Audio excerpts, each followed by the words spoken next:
Welcome to the Website Success Show, the podcast dedicated to helping women in business make the most of the content they're already creating so they can get more traffic and sales through their website with less reliance on social media and paid ads. I'm Jules White, the founder of the Website Success Hub, and I love helping course creators, podcasters, and business owners make more money through their existing website. If you have a business you love but you don't love the way your website performs, then this is the show for you. Hi, good morning. So I thought I'd just hop on this morning and record a quick episode about what I wish I'd known when I was back in the salon, what I wish I'd known about websites. It's one of those things that I look back now and with my SEO knowledge, and I realise how much potential there was in the salon website. And because I was in charge, so if you don't know me, if you don't know my background was as a beauty and holistic therapist. So pre-pandemic, I had a split role in the salon. So I did a day and a half doing the marketing with websites and the internal marketing in the salon and all sorts of things, all sorts of techie stuff. And then 3.5 days doing treatments. So I was responsible for the website in the salon and the Google profile and all of that kind of stuff.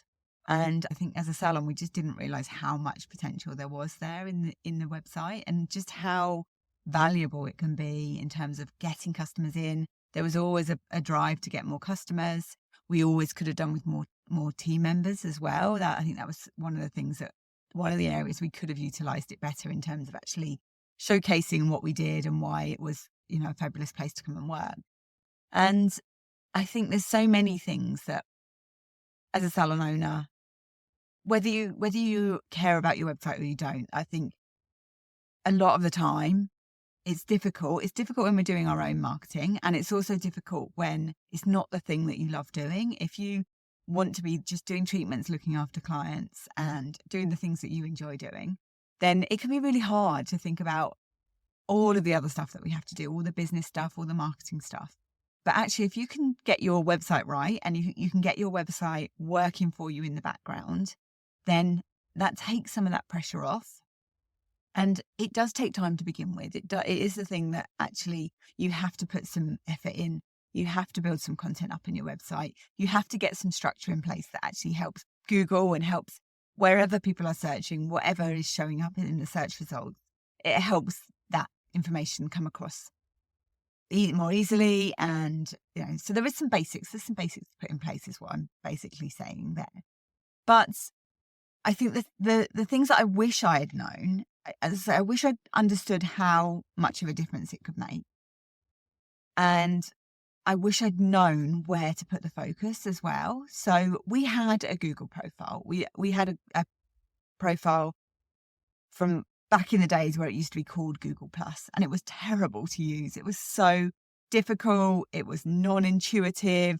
You had to always hunt for your login, and it was a nightmare to use actually. And I'm glad I went through those sort of iterations, and I'm glad I had that time spent on the more difficult side of using Google, because I think it makes me appreciate, even though we do have issues with Google profiles nowadays, and it can be a real pain, it's so much easier than it used to be when it was back and when it was Google Plus.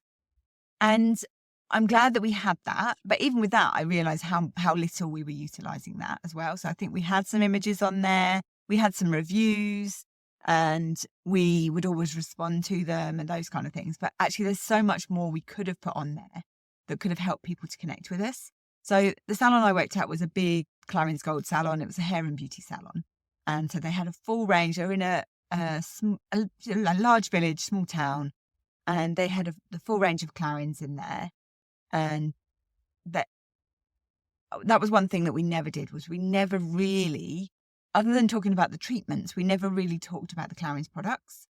And I think that's probably one of the potential areas that we could have really capitalized on, is if there's a brand new Clarins product coming out, and especially at the time when they were doing TV advertising and things like that, or when they had a new launch of double serum or something where it was, there was something where people would be Googling Clarins products, by having that on our website in a structured way. So having a specific page for, double serum, new release or something like that, that could have been really helpful, because people searching locally would then have been likely to see that in their search results and to see that the salon sold Clarins and that it was, cool, and they could come and pick it up in person. And people love to shop locally, so that's one area that I feel like we didn't really utilize. So I think I wish I'd understood the power of getting our products on the website. And also, one of the things I would say with that is actually putting your own spin on it. Because if all you do is take the product descriptions that your manufacturers give you and just put that on your website, you're going to be competing with that across so many different other websites across the whole of the internet who've also done that same thing. They've just taken that standard product description and it's word for word on there. So Google will treat that as almost like duplicate content. So really what we need to do with that is actually write our own description. So you could use AI for this. That would massively help. Or you could actually just write your own little product review, really, and have that in there and have your own spin on the features and the benefits, predominantly the benefits of the product that you're selling, and have that as part of your product description, have that as part of that page. And that way it helps you to stand out. So if there's 1,000,001 websites that are talking about this particular product in this way, that's just the same description as the manufacturers, is always going to be likely to be one of the ones that shows up at the top of Google, or one of the big retailers, so one of the big online retailers of products. But if you can just stand out as something slightly different, so you've got a slightly different spin on it, or a different review, or you're saying something different about that product, it gives another perspective, and Google loves other perspectives coming through. So that's something that you can really utilize that and use that to just help you to stand out a little bit with your product descriptions. And then what that does is it brings traffic into your website. So hopefully you've got e-commerce set up where you're able to then actually sell that online, so that you're not having to then have people come in to buy it from you. But if not, even if you just optimize for that locally, and then you are getting more footfall, getting people coming through and actually buying those products, and that all helps. Retail is such a fantastic upsell because it's not something that you're limited on. It's not something that you can only sell a certain amount of. Like with services, you can only sell a certain amount and then you run out of time, you're fully booked. Obviously, you can only sell your products until you've sold out of them. But if you know that actually this is a product that always sells really well, we get loads of traffic coming to our website from this particular product, and it brings people in and they buy it, then it's a great way to then just up your profits and up your average takings each day. So that can make a big difference. I wish I'd known as well with websites how having a email list and having your website grow your email list and emailing that list regularly, how much of a difference that can make. I think that's something that often local businesses don't realize the power of this. But if you can have an email list full of your engaged customers, so people who want to hear from you, people who have bought from you, your regular customers, your regular clients, your regular visitors to your store or your salon, if you can have a list that you can then keep in contact with those, that helps to raise the value of your business. It's like your customer database, really. If you've got their permission to email them and to tell them about what's going on, you can bring them in, you can sell if you've got last minute appointment cancellations, if you've got new offers, if you've got a new staff member, you need to get them booked up, then you can use your email list to help with that.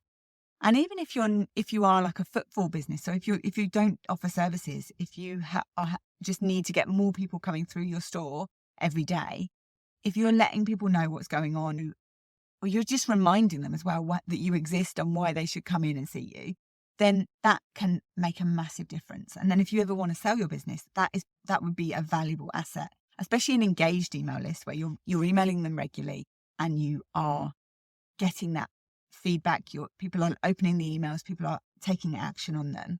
That can make a massive, massive difference. And you can use your website in different ways to help you with that. So you could have some kind of freebie, some kind of download, or some kind of offer even that people can get if they sign up to your email list.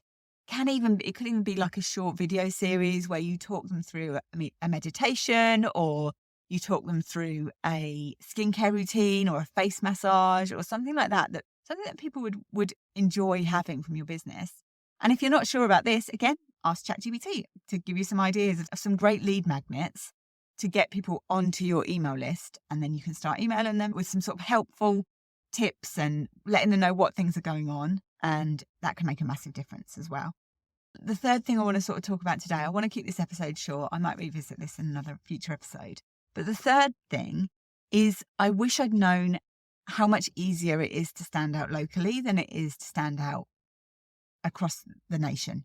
So if you are a local business and you haven't optimized your website for local searches, it's a massive opportunity that you're missing out on. There's so much we can do because with local searches, it's so specific. People are actually looking for services in their area, and there's specific words that you can use, like that location, using that across pages of your website.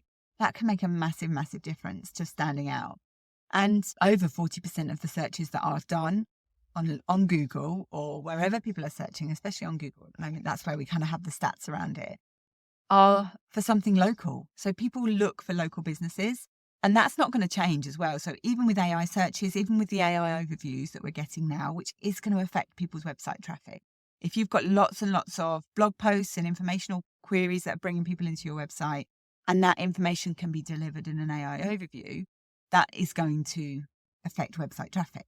But if you're a local business and you're selling something, or people are looking for a service locally, then they're still going to want to go through to your website. They're going to want to go through and either book an appointment, or they're going to want to go through and find out more specifically on your website about you. And that's not going away. Even with AI overviews, people will still be wanting to buy things. People are still going to be wanting to book services.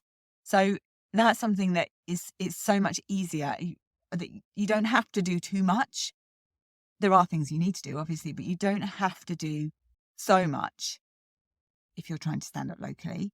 And you only have to do a little bit more than your competitors are doing. And if you are in a very competitive niche or in an area where there is a lot of competition, being local still makes a difference, and it still is helpful.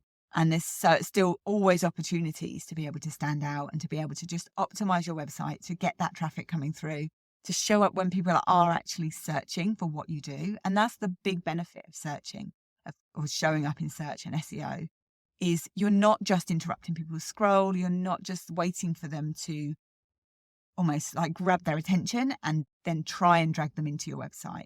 People are out there looking for services and for products about like what you sell.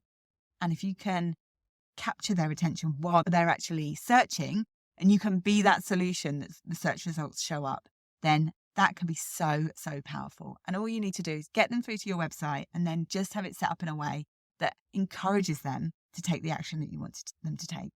And so that's sort of the things that I wish I'd known. I wish I'd realized when I was back in my salon days and had that website there, I wish I'd known the power of it and how much of a difference it can make in terms of having to do less marketing over the long run. And in terms of just getting people realizing about your business, just showing up. We kind of assume that people know us, but actually people are looking online. And if we can be there and we can stand out as a solution to their problem, then there's so much power in that. So I hope you found that helpful, and I'll see you soon. Bye.